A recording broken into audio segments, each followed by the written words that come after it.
Welcome to the Gender in Focus podcast. I'm Elle, and each week I get to ask Kai Scott, the president of Transfocus Consulting, all the questions you have ever wanted to ask about trans and non-binary people in the workplace and in the wider world.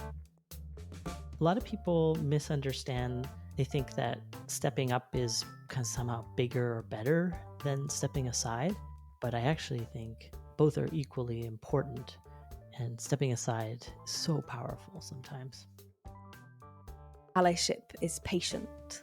It's not, allyship isn't diving in and getting things fixed that day. Yeah. But actually, it can be a slow progress over a long time. In this episode, we dig into the murky waters of Saviourism. What is it? Why it's more harmful than helpful, and how it differs from genuine allyship. We unpack the difference between stepping up and stepping aside, and how to determine which move supports inclusion rather than centering yourself. I share a personal story from the time in the mining industry where good intentions took an unexpected turn, offering insight into how even well-meaning actions can backfire. If you've ever wondered how to be helpful without taking over, this episode is for you. And as always, I am joined by my esteemed colleague, Elle. What's shaken? Oh, I've not heard that phrase before. I know, it's new. I was like, shaking? how are you doing? Let's try something new. Although what's shaking is so vague, right? It's like, I don't know what's shaking. I am feeling great. How are you doing? I'm doing okay. Proving that we don't always have to be great, which, yeah, there you go. That's true. Let's talk about Saviourism. I'm kind of excited about this one because it feels funny to me, mainly because I feel like we've probably all been in a position of maybe receiving Saviourism, but also kind of being the savior. I definitely feel like I can name 100 times where I've done that. So yeah. It's silly and human and usually well-intentioned, but it is problematic. So yes. Do you mind kind of going into what Saviourism is and why it is so problematic? Right. It's coming from a good intention, even if misplaced. And so that's that difficult balance between, it's not that somebody is a bad person, it's just perhaps they haven't thought through what they're doing and how it lands on the other side with the other person. Right. So what is Saviourism? It's a very important place to start defining terms that people are like, what? There's this new term, and they perhaps have not heard of it, or they've heard of it in a different context.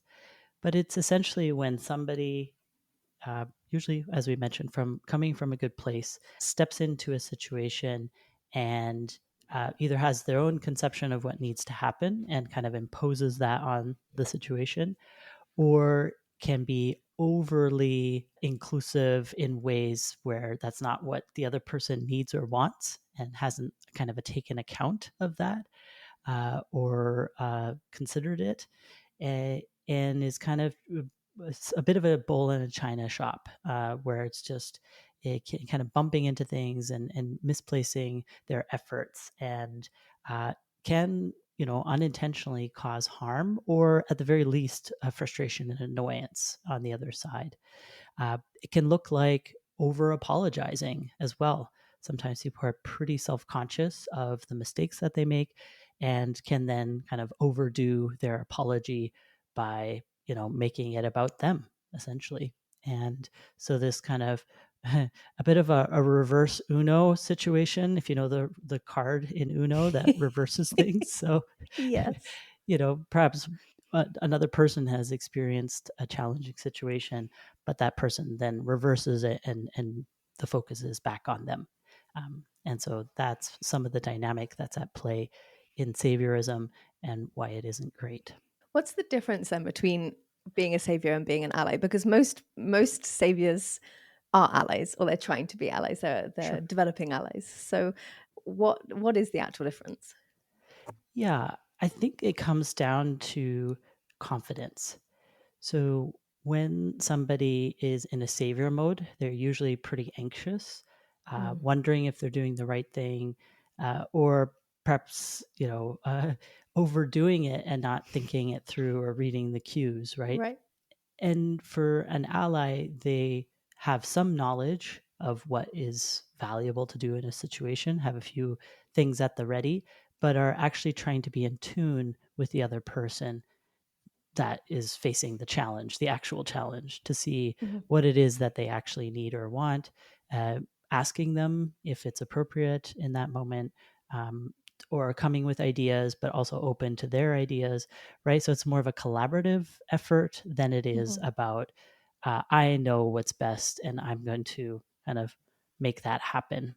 Um, Another way that it shows up is when somebody is in kind of saviorism mode, is that they're telling other people, they're kind of reading them the riot act, right, on behalf of Mhm. say trans and non-binary folks, uh, but not realizing that that can also backfire on trans and non-binary folks.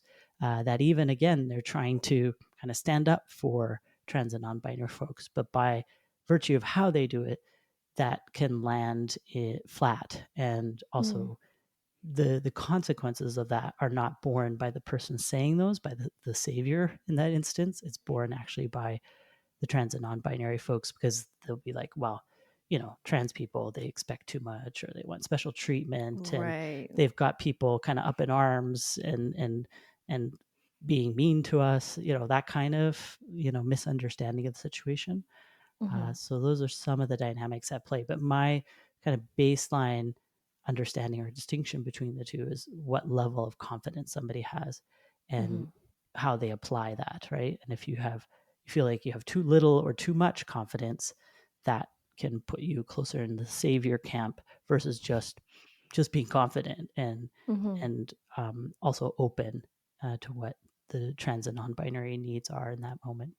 I was wondering if you could go into that a little bit more about the consequences of somebody leaning into saviorism. You said about how the people who end up having to deal with that Mm. are the trans and non-binary people themselves. So I was wondering if you could go into that a little bit further, and can you give like some examples of what that might look like? Like you sort of touched on it, but Yeah, to make it more concrete mm, rather than conceptual. Yeah, so there's kind of a few different ways that that shows up for trans and non-binary folks. So if somebody, a trans or a non-binary person, directly experiences saviorism, that can be felt in a few different ways. One is mhm, confusion, like what is this person talking about?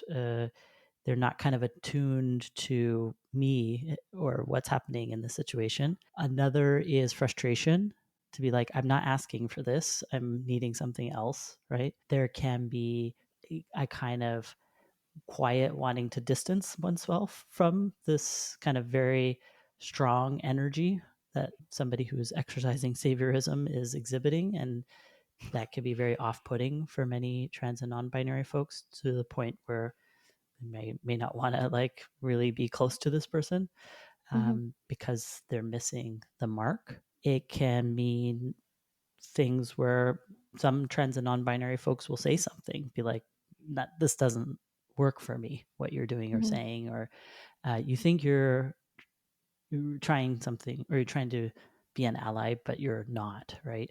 And so mhm, we'll spell things out. Not always, right? Depends on how much energy somebody has, to how much they can unpack that with somebody. So if that is something that feedback somebody gives, that's really important to receive, even though it's mhm, uncomfortable. Of course, we'd all like to be these great allies that make no mistakes. But if somebody provides feedback, that's really important to listen to and to take seriously. Um, the other instance that I was talking about before is if somebody exhibiting saviorism kind of reads somebody the riot act, another person, yeah, without the trans person being in the mix, right? They're not there to mhm, witness that, but the person receiving that kind of diatribe will often want to avoid trans and non-binary people issues. They'll be very kind of suspicious sometimes, and it might even feed into misconceptions that they already have, to be like, mhm, yeah, I kind of knew that they were, you know, just really sensitive people who like they require so much extra stuff from us, Mm-hmm. just any other kinds of misconceptions that folks have. And Mm-hmm. then whether in a workplace context or out in everyday life, that that trans or non-binary person will experience that kind of blowback. It Mm-hmm. might be subtle ways where suddenly these people don't want to hang out with a trans person anymore, or they might see something on social media. There's a whole number of different ways that shows up, but there's a consequence for that. And some people, they might either start or continue down a more radical pathway to Mm-hmm. being anti-trans, right? And Mm-hmm. maybe already are on that path, and then this just further pushes them down that path, right? Right. So there can be Yeah. some pretty grave consequences with this type of approach. Some concrete examples are when there's mis and disinformation about trans and non-binary folks, we do encourage people to say something to people, but I think it's just how you say that makes a huge difference. So Mm-hmm. if somebody says, "How could you think that? That's so stupid," or "What are you talking about?" Just that kind of condescension Mm-hmm. and almost vitriol towards that person, rather than appreciating that these people have heard and been exposed to all kinds of messaging, and maybe are just trying to figure their way through all of this very confusing, very different messages, right? So it's having a bit of compassion for somebody and kind of sitting them down and walking them through it without being condescending or hurtful. That's one example. The over apology I was mentioning before can be another one. That was And also, my favorite pastime activity. is it? No, it used to tell, be. tell me Yeah. more. No, that Is was this my a confession from a yes. past? No, that was how my allyship showed up, was through the over apology. And I'd feel so much guilt and shame and like horror for messing Yeah. up something that I really deeply cared about. And I Mm, really wanted to get it right. I really wanted to do the right thing. And so sure. when I didn't, I would apologize for the next 30 years or something, to make it better, only to have somebody once do it to me, and for me to go, oh my god, this is so annoying. Oh, And then sure. that change, I needed to have it done to me to Right. really grasp how unhelpful and Mm. frustrating it is to be on the other side. And that sparked a rather quick learning curve. Oh my So yeah, gosh. the over apology is one that I'm familiar with. I have a lot of sympathy, empathy for, Mhm. but also stop that. Yeah, I mean, you're right. The if you're on the receiving end, it's a quick realization of like Mm. how unhelpful and yeah, it's counter to what the intended purpose of it is, right? Mm-hmm. And to some degree, I think we want to. There's this correlation between guilt and showing caring. So if I Yeah. show you how guilty I feel inside, hopefully you'll know that I care, right? Mm-hmm. And it doesn't quite translate in that way as you No, experienced. We don't feel that as caring. We want to like we'd rather people stop doing that. There's other ways to show 100%. caring too, right? So Mm-hmm. but it takes a while to like unpack that, right? And it's a bit Mm-hmm. tricky, and that's why we're doing a podcast episode on it, just because it can be this kind of really fine nuanced point that is important to talk to. So, and it's not meant to blame or shame anyone, just we may not realize we're doing it, and it's just Mm-hmm. an opportunity to reflect. I could definitely see that when I was doing that, I Mhm. was all I really wanted was for someone to tell me that they had forgiven me and that it was all okay and that we don't need to think Mm, about it again. But that's not mm, the reality of their yeah. situation. Actually, sometimes like it isn't okay. And so what they're Mm, going to have to do to stop you, to shut you up, is to bypass how they actually feel huh, in order to soothe you, the person who's done the thing. And that's, you're then turning, so it's the opposite of allyship. You're right. turning this thing into, and it's, of course it's not meant that way, I didn't mean No, it in no. that way, but I think we are centering ourselves in order to soothe ourselves, Mhm. and not really taking into account the harm that's been done, or even if it wasn't harm, like Yeah, it's become harm right. because we're taking the attention off of the thing that's happened and off of the person that's been on the receiving end of that. Yeah. So it's well intentioned, but problematic for sure. It's very tricky for sure, because there's a psychology to it, even if unconscious or subconscious, where we want to know that we're good people. Yeah. And I mean, hopefully we know that we are already. Maybe we have different pathways to that, all of us, but Sure. that we shouldn't be looking for that reassurance from somebody who we've hurt, even if unintentionally. And it's not to say that, if we've done something, misstepped in any way, that there's no place to process. It's just not with that person, right? And Right. feelings Yeah. of guilt or whatever's come up, maybe there isn't a need to go and list somebody else to talk those things through, right? So there's ways to show caring that aren't about guilt. There's ways to get help that aren't with indirect contact with that person that we've harmed. Another example is knowing a little bit of information, and then sometimes there's quite a bit of diversity within any community, but also within trans and non-binary folks. So we might have one piece of information, and then we suddenly think that that's for everyone. And then we've kind of imposed that on somebody who's trans and non-binary to be like, no, no, no, this is the thing, right? Kind of telling them what's right, quote unquote. Yep. And we got to be really careful of that.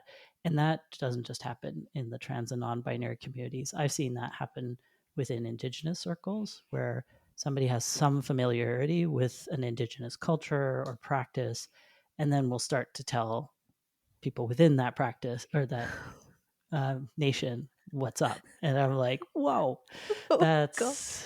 that's a whole nother level. And they're doing it from, like, they want to maintain the integrity of that cultural practice. Like, I understand it's coming from a good place, Of even if course. very ill-informed. But it's still like so important to maintain a humility that even myself, as deeply as I'm integrated and ingrained in trans and non-binary communities, I still have tons to learn also. And so do allies, right? And so that humility piece is super important, so that we're not kind of off course with the intent to kind of save something, or like especially the integrity of something. Can I tell you one that happened this weekend? You have a recent example? Yeah. Oh, please. One of my friends who is a trans woman has not quite let go of the, nor should she if she doesn't want to, the Harry Potter thing. Oh, yeah. And so she was listening to an audiobook on the way to the pub, and it was like the fourth Harry Potter book or something. And an ally saw on her phone and was like, you should not be listening to that, and like basically gave a lecture about it. Yeah. And of course, like a lot of people have pretty strong feelings about J.K. Rowling and Harry Potter, understandably. I just don't know that you should be telling a trans woman what she should and shouldn't do regarding the trans community. So yeah, that is a really good example that, almost you have to kind of fall in line. Everybody has to fall in line. But there was no meeting for us to get on the same page. And there's such a complex relationship with the Harry Potter books, right? right, yeah. In general, but also specifically for trans and non-binary folks. So it's not an easy road to figure out, and No. giving And grace and compassion for all the for different sure. pathways. Yeah. And for, I think, cis people know, and who care a lot about trans people and trans community, of course they can see the harm that's perpetuated by J.K. Rowling. And I think there is a kind of need to trust that trans and non-binary people are aware of that harm and can make those decisions for themselves. There is no trans woman in Canada, in Britain, in any other English-speaking country at least, who isn't aware of what J.K. Rowling is saying, and I think we can trust that they can make those decisions for themselves. So absolutely, yeah, we're not giving people the riot act about, say, Ellen DeGeneres, right? Hopefully not. Maybe we are. not yet.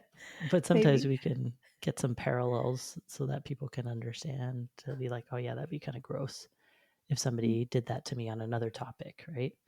Right. Um, and also to have curiosity before judgment, which admittedly is hard, especially on Mm. a something as kind of big as J.K. Rowling or any other kind of person who has positioned themselves against trans folks, right? So, Mhm. For sure. but yeah, curiosity can go a long way to realizing that there's a blend of different ways of approaching things. So, Hmm. and might provide some insights. I don't know. Hmm. Maybe. Good example So, though. oh, thanks. I couldn't because I knew that we were doing the podcast episode. I was Yeah. like, yes, pop that in the book. Hey. So, yeah. So there is maybe a bit of confusion then when it comes to saviorism and allyship as to where the line is between knowing when to step up and you're in a position where you should Mm, speak out about something and when right. to maybe hold back or step aside. And I was wondering if you could go into that because I can see that Mm, that might be quite tricky to find the mm. balance. Yeah. Yeah. And for me, it's not so much. I think a lot of people are wanting something almost script like, right? Mm. You Yeah. know, if it's this very specific situation, then it's this very specific script. I'll Hmm. probably write something more broad and suggest that it's a practice, right? Right. Where sometimes we'll be on mark, other times we'll be off, and more the useful part is more the reflection after the fact, to be like, how did I feel about that? What was the reaction of the other person? What are other things, maybe other people were part of the conversation, what did they think? So it's not so much about getting it 100% right. um, Hmm.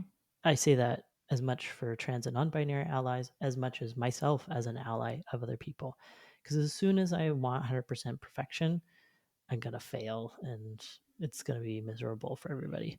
So Right. that's one piece of advice, like before even jumping into some general guidance. The stepping up versus stepping aside. Whenever I'm in a situation like that, I tend to, try to understand what kind of situation it is, right? If it's Hmm. just me with somebody else, it's very clear that I'm going to be stepping up, right? It's not Hmm. like, uh, say, somebody I'm wanting to be an ally to is there. And so, and where I want to assess if they want to jump in. No, it's just very straightforward. They've said something, and I'm going to figure out how to say it. So I'm not creating backlash or backfire. Um, but I'm going to try to say something as much as I can, or be like, hey, this is a really important topic. I'm not quite fully mentally, don't have the full mental capacity, but I would like to revisit this. That could even be Hmm. an option too, right? So stepping up Hmm. doesn't necessarily mean addressing it fully in that moment. We Right. also have to assess our own ability at that. It's all good. Now, where it Hmm. gets a little more complicated between step up versus aside is when there's the person that I'm trying to be an ally to, or their group, right? Hmm. Where I want to, whether having talked to that person beforehand and sorted out a strategy, if I know them pretty well, or just visually taking in kind of where they're at. If somebody has misstepped and somebody shoots me a glance, I'm not going to, like, I'm going to start to assess that that's probably something of like help, you Right. know, or at the very least, it's like a confirmation. Yes, that you heard that right. I heard that too, and being like, what, So, and if somebody isn't stepping in within the first, say 3 seconds, that's a long time, Hmm. immediately, then if there's a gap there, that's where I try to then step into that gap, Hmm. right? Often is that somebody is tired, maybe has already tried to address this, doesn't feel safe to address this, a whole number of reasons why people don't step in into that moment. But that vacuum is an invitation. Hmm. So we can then fill that vacuum. And again, being considerate of what's happening.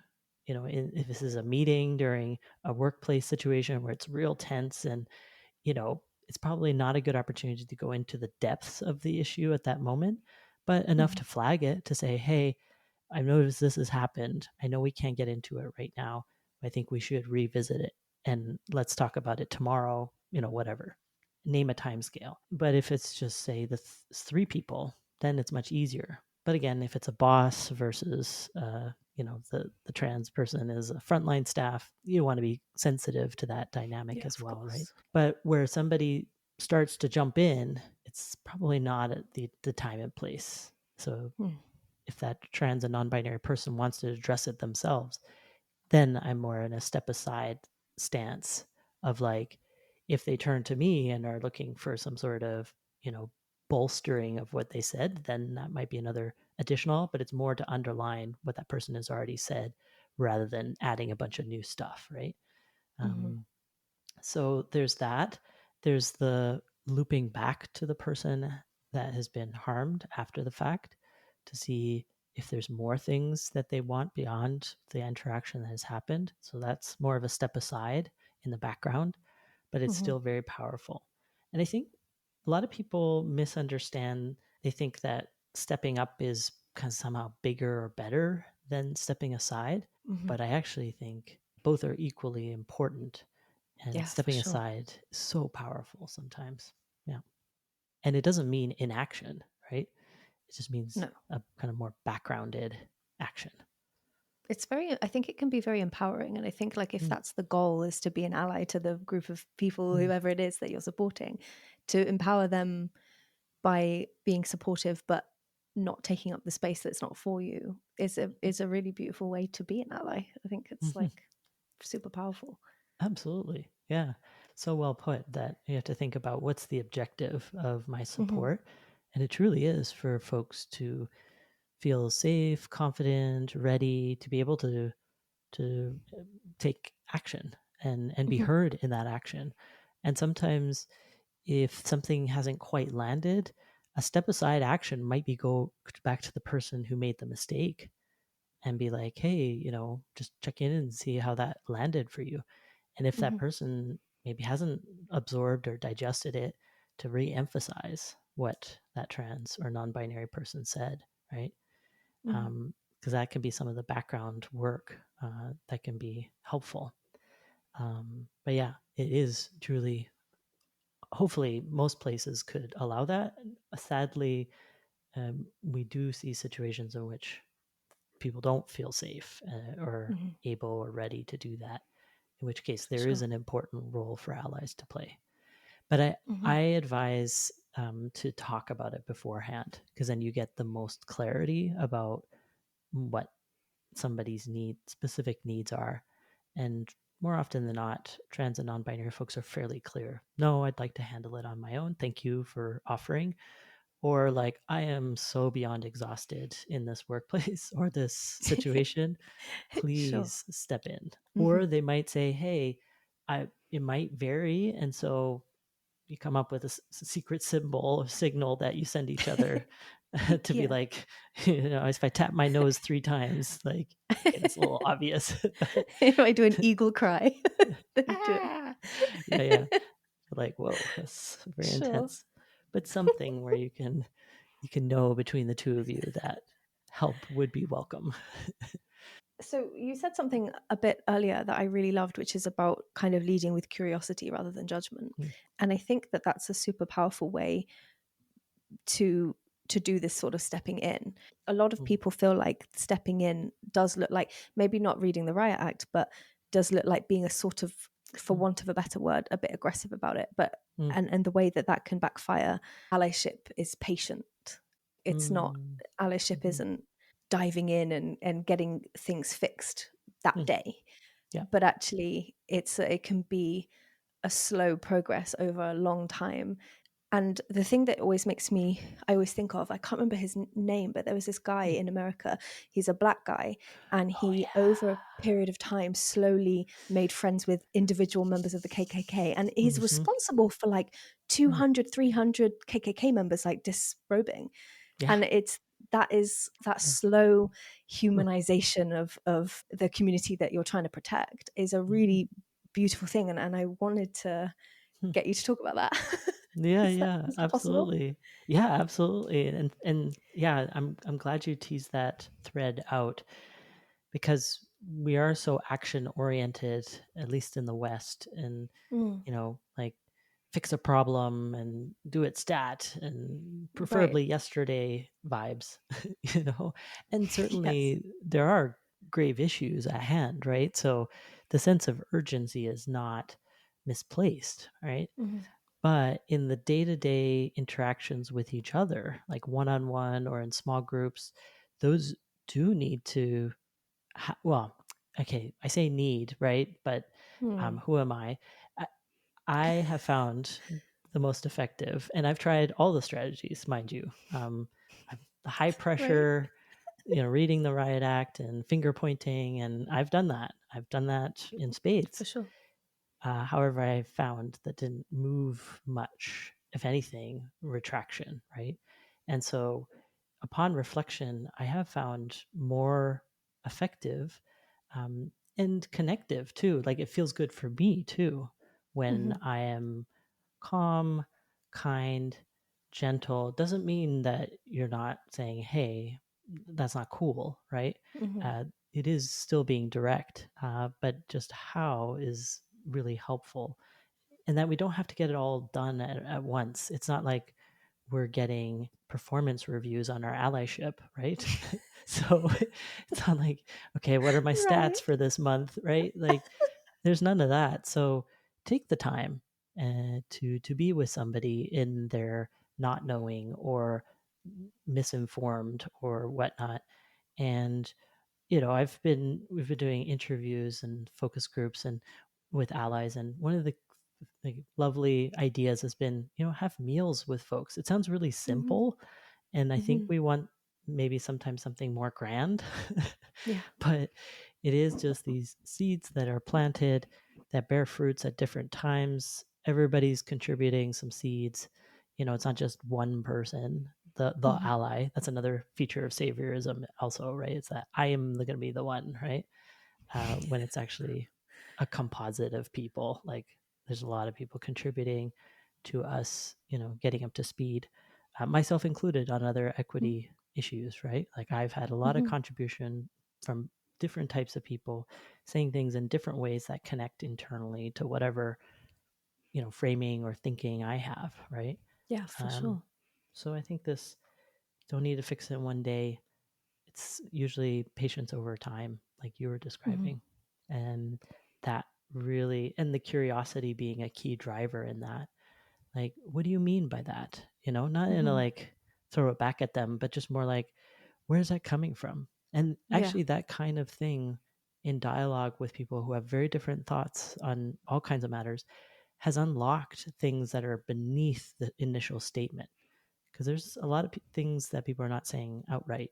But when you dig a little deeper, you're like, oh, that's about order, or that's Right. about safety, or these bigger Yeah. concepts, right? There's this idea, I think, that if you're like, let's say, for example, you're transphobic, therefore you are evil. And Mm. actually, if you dig a little bit past that, like abrasiveness, Uh-huh. there's usually a fear or Mm. something that they care about that they're trying to protect, or Yeah, and like misguided, but sure. that's where you can find the humanity. As humans, we want pretty similar things or almost the same Hmm. things, but you know, maybe have a different approach to it, or maybe it looks so different on the surface, but isn't really once you go beneath. Hmm. So it's interesting. I know sometimes as allies, we really want to say something, but I would encourage or invite occasionally, sometimes just also listening, which Hmm. feels kind of intimidating and a bit like, ooh, I don't know, it's risky to have somebody kind of go on and on. Um, but I have found that sometimes, not all the times, and sometimes we need to contribute, but sometimes somebody unravels themselves. And Yeah. want to like give space for that, because it's so much more powerful for somebody to unravel themselves rather than me, kind of pointing to a bunch of stuff, right? If they can discover it themselves, like that's, talk about empowerment. That's It's a form of, way it's so effective as well. yeah, You can't really argue with yourself once you've realized. true. It's more subtle than, perhaps we're used to, but yeah, very powerful.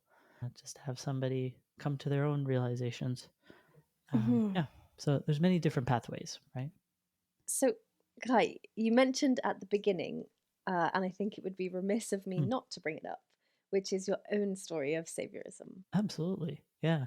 When I was working in the mining industry, I was looking at the social impacts of mining on nearby communities of proposed mining developments, primarily indigenous. So I had a lot of, I did a lot of work with indigenous nations. So interviews and focus groups and collecting census data and so forth and so forth.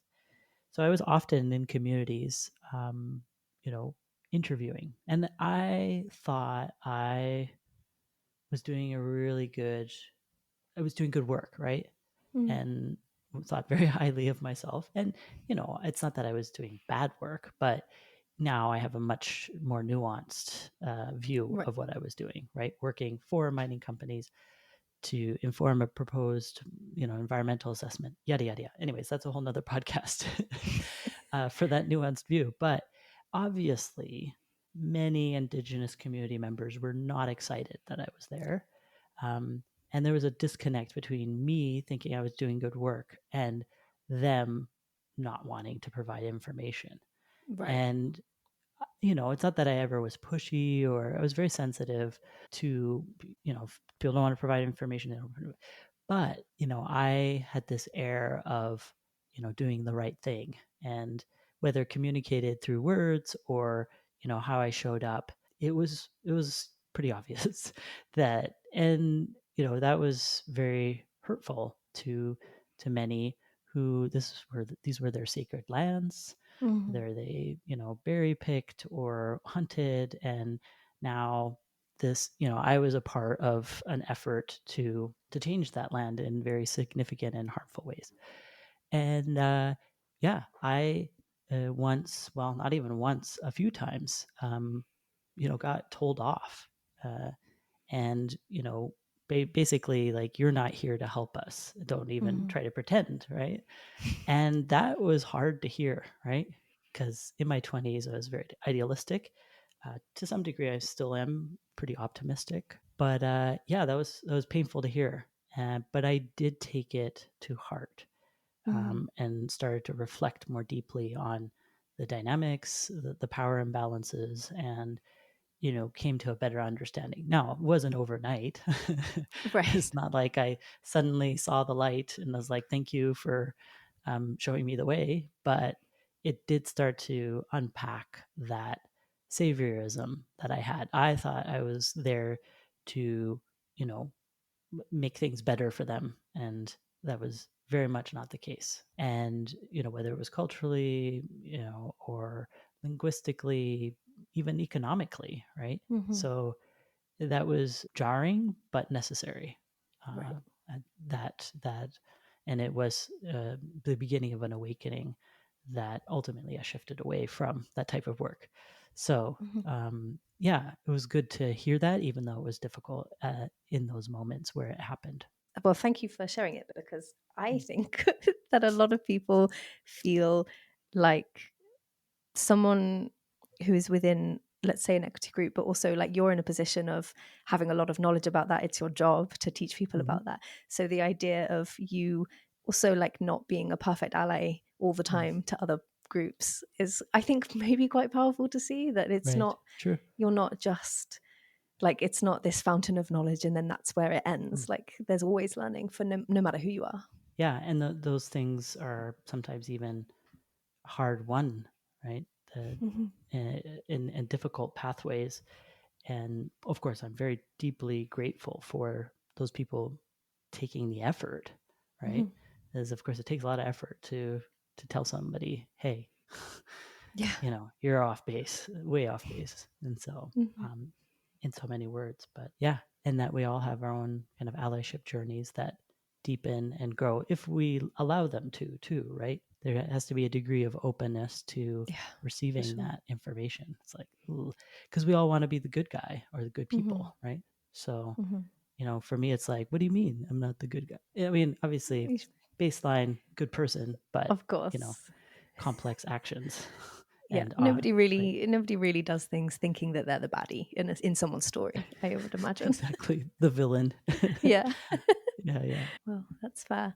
So to end, Kai, I wanted to ask you, well, one, do you have any sort of final words? But also, I wanted to ask you, what does healthy, non-savior like allyship actually look like in the end? Well, the first thing is it doesn't mean 100% perfection. Like, I think Mm-hmm. that's what people think it is. They're like, I'll ride off into the sunset and never make a mistake again. It's like, no. Uh, Right. but to the degree that an ally can make themselves aware of the issues to avoid mistakes as much as possible, but then when mistakes happen, to be able to correct them and to be aware of a situation, to know what kind of contribution, if any, to make. And Mm-hmm. there's a bit of an emotional intelligence to discerning what and when and how to show up. And also, for me, there's a degree of commitment Mm-hmm. that I am committing to being a part of the solution as much as I'm aware of that in small and big ways, and can contribute to that. That is another hallmark. And the humility and curiosity were another kind of main feature. So recognizing that I might know a lot, but that almost puts me in a riskier position of thinking that I Mm-hmm. know everything, and I don't. For sure. Never know everything. And so being open to knowing more. And every situation presents a new opportunity to see what else there is to learn. And then the last one I would add is gratitude.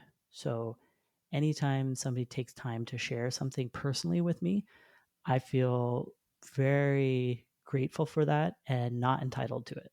Mm. Because, like, that's could be a big effort on their part, um, or even if it's a small effort that they've then had to do it to other people times 1,000, that could be a lot.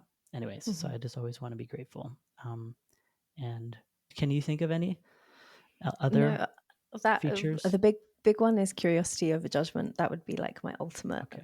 Like Yeah. that's the goal. Well, for me at Mhm. least, don't always get it perfect, but the goal Sure. is to always stay curious above Mm. judgment. Excellent. Amazing. Well, Sweet. we do have a resource on saviorism. Kai, would you mind going into that a bit? Yeah, this is a great resource that we're going to link in the show notes.